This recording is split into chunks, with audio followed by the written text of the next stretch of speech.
Hey everybody, Unskippable Cutscene here with my first ever comprehensive PvP guide. This one is going to be for the Ranger soulbeast build that I've been running lately that I like to call the Doomhorn. If you've seen the previous video that I put out, you already know that the Doomhorn build has excellent assassination and dueling potential, thanks to its single target burst combos and powerful utility skills.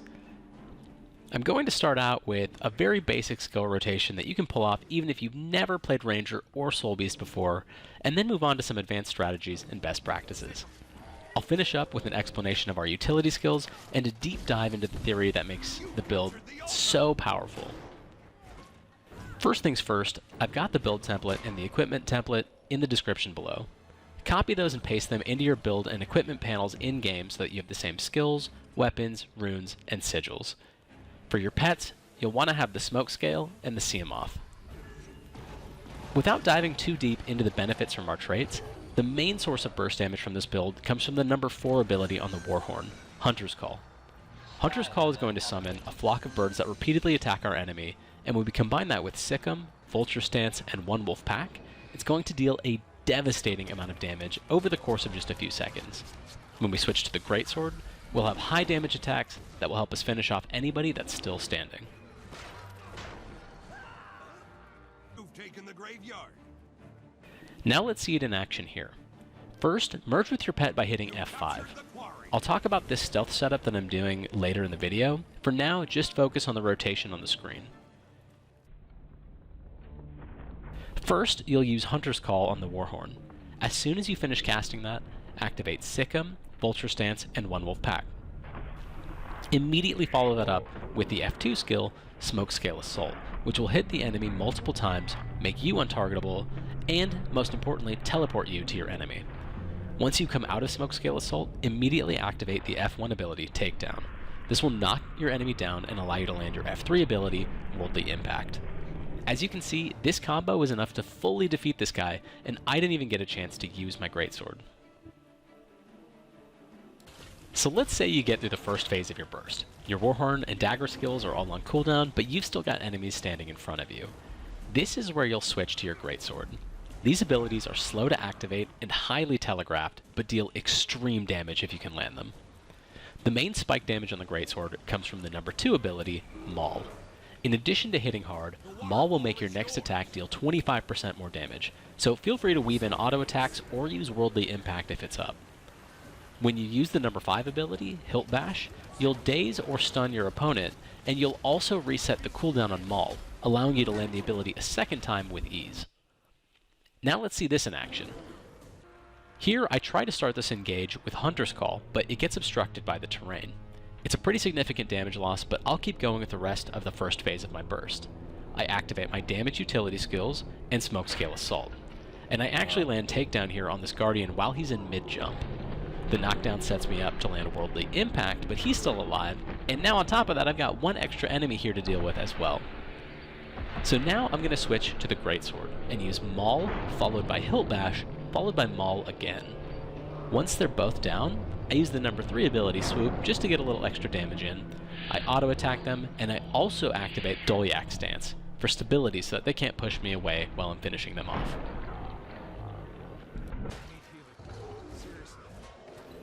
So now that we've got the basics down, I want to cover some of the more advanced maneuvers for this build, starting with setting yourself up with a long stealth opener. One huge benefit of using Dagger Warhorn instead of the traditional choice of longbow is that we have significantly better access to stealth thanks to Call of the Wild and Instinctive Engage. For the most beneficial stealth opener, you'll need to be on your Dagger Warhorn and have your Seamoth out, not merged. Use your pet's F2 ability to forage, which is going to drop either plasma, feathers, or a tuft of hair. The plasma grants all boons, and the other two give you additional stealth time. Pick the item up and switch back to your smoke scale. Right before you anticipate entering combat, use the number 1 ability from the item that you're holding, use the F2 ability from the smoke scale to drop a smoke field, and then blast that smoke field using Call of the Wild, the number 5 ability on the Warhorn. Finally, use the number 3 ability on the Dagger, Instinctive Engage, to leap through the smoke field for additional stealth time. You can actually leap through that smoke field twice because you have 2 charges on Instinctive Engage, so if you need extra stealth time on top of all that, do it once more. This should set you up with 5 to 8 seconds of stealth, which gives you plenty of time to assess the fight ahead of you. The full combo can be tricky to execute if you don't have enough time, so let's look at a simplified version that still provides a decent amount of stealth. In this example, I'm capturing our home point, but I'm being rushed by a guardian. Instead of foraging, I skip straight to the smoke scale and getting into stealth, because I really don't think I'm going to have enough time to pull off everything I need to before he gets to me. First, I use Smoke Cloud, then immediately blast the field with Call of the Wild, and leap through it once with Instinctive Engage. Now that I'm stealthed, I take the time to look at his boons, and I see that he's got Aegis. So instead of using my burst ability, I actually send my pet to attack him first, so that I can break his block, and then I go all in with my Hunter's Call combo. This segues nicely into our next strategy, knowing when to merge with your pet and when to stay separated. One of the biggest weaknesses of the Doomhorn build is that our only ranged ability is Hunter's Call on the Warhorn. If you find yourself fighting somebody who can out-kite you or out-bunker your burst damage, don't merge with your pet immediately. Instead, send your pet to attack them using F1. This command has 1900 range, making it one of the longest ranged abilities in the game. By sending your pet to harass them, you can force your enemy to either engage or retreat, waste cooldowns, or just take extra damage. When going up against a guardian, for example, sending your pet to attack and remove their Aegis doesn't remove you from stealth, so this is a critically important step if you want to land Hunter's Call. As we've seen so far, the Doomhorn build is excellent for dueling. In one-on-one combat, you're pretty much unbeatable, but when you start taking fire from multiple targets, or your strongest abilities are on cooldown, it's time to get out. While merged with your pet, you'll move 30% faster, thanks to a trait that we have. Instinctive Engage on the Dagger has 2 charges and performs a leap, which can also help you get some distance. The Greatsword number 3, Swoop, causes you to run a medium distance and then perform a leap at the end. After you've used your movement skills, you can use the number 4 ability, Counterattack, to block for a couple of seconds. Now let's talk about our utility skills, starting with our healing skill, Bear Stance. In addition to the decent flat heal we get upon activating the ability, you'll also get the Bear Stance effect for 5 seconds. Each second, you'll lose 2 conditions, and get healed for about 400 for each condition that you lose. This means that at a maximum, you can lose 10 conditions and get a heal of over 9,000. This skill is a hard counter to Condi Burst, which gives you a strong advantage over Core Guardians and Necros, Firebrand Guardians, and Mirage Mesmers. Next up in the number 7 skill slot is Dolyak Stance. In my opinion, this is one of the strongest defensive skills in the game. First off, it's a stun breaker, so it can be activated while you're already CC'd and will remove the CC effect. It also provides 6 stacks of stability for 6 seconds, effectively making you immune to further CC for the entire duration. Where the skill really becomes overpowered is the stance effect. For 5 seconds, you have complete immunity to movement impairing effects, and you also get 33% strike and condition damage reduction.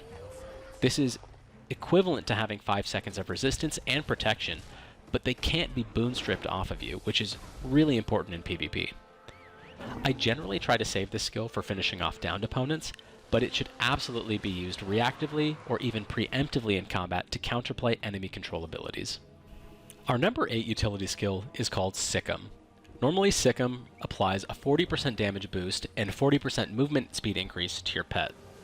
However, what we're more interested in is the benefit given to the soulbeast when this skill is activated while you're merged with your pet.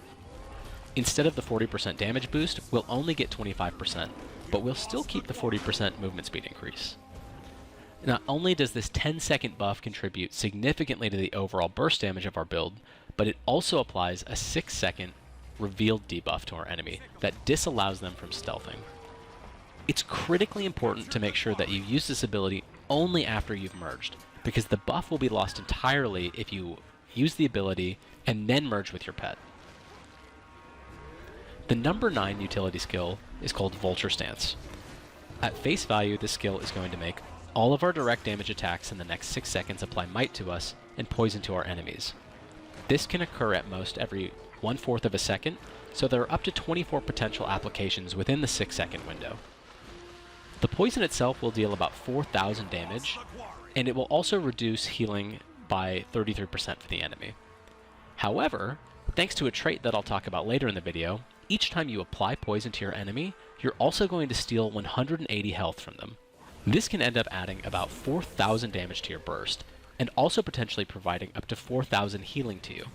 Putting all of these things together can create a maximum potential health differential of 12,000 between you and your enemy over the course of your burst. Finally, the last skill in our build is our elite, One Wolf Pack. This is the crown jewel of the Doomhorn build. Each time we land a direct damage attack, One Wolf Pack is going to strike our foe again after a 1/4 second delay. Just like Vulture Stance, this effect can occur at most every 1/4 of a second, giving us 24 potential applications. Now what makes this skill absolutely insane is that the damage scales with all the might that you're going to be applying to yourself, and it can also crit. Over the 6-second duration, this stance is going to add anywhere from 15 to 30,000 damage just by itself. So now I'm going to take a deep dive into the traits and talk about the theory behind this Doomhorn build to explain why it works so well. The 3 trait lines we're in are Marksmanship, Beast Mastery, and of course, Soulbeast. The minor adept trait in Marksmanship is Opening Strike.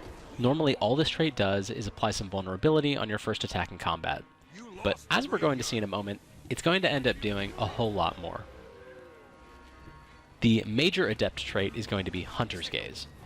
This trait is going to provide us with either 1, 2, or 3 stacks of might, based on how low our enemy is on health.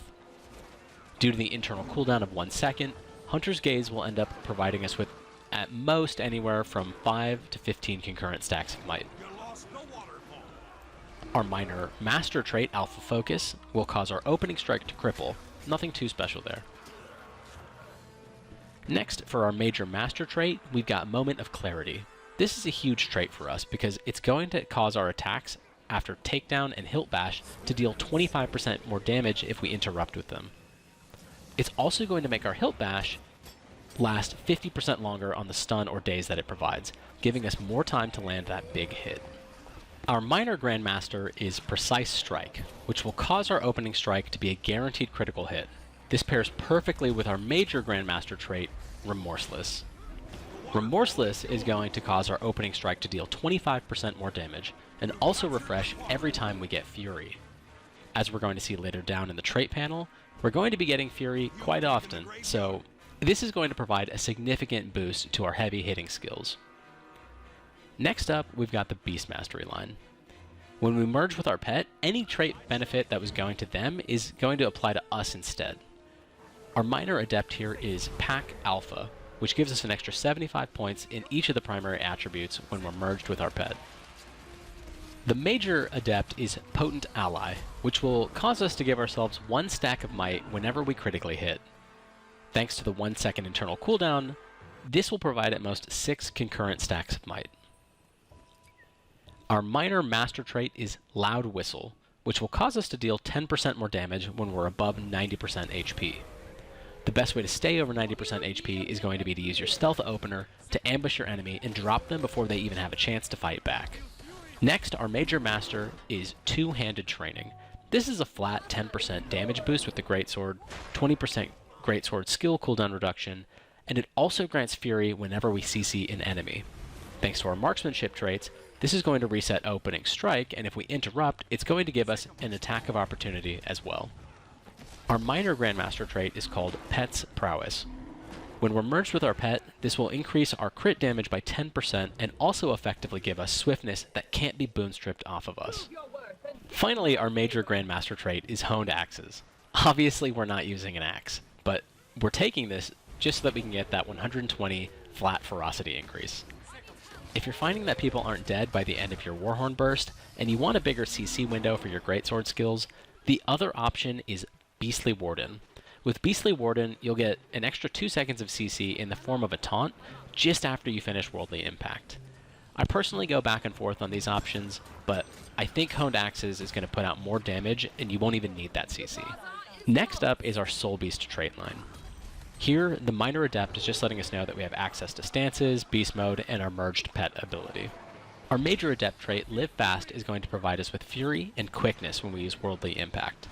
The Fury that this applies occurs just before Worldly Impact hits, causing it to trigger opening strikes, which is going to give us 25% increased damage and a guaranteed critical hit on Worldly Impact. The minor master trait is Furious Strength. We pretty much always have Fury, so we're always going to be enjoying this flat 7% damage boost. Next for our major master trait, we've got Predator's Cunning. As I mentioned when covering Vulture Stance, this is going to cause every application of poison to also steal some life.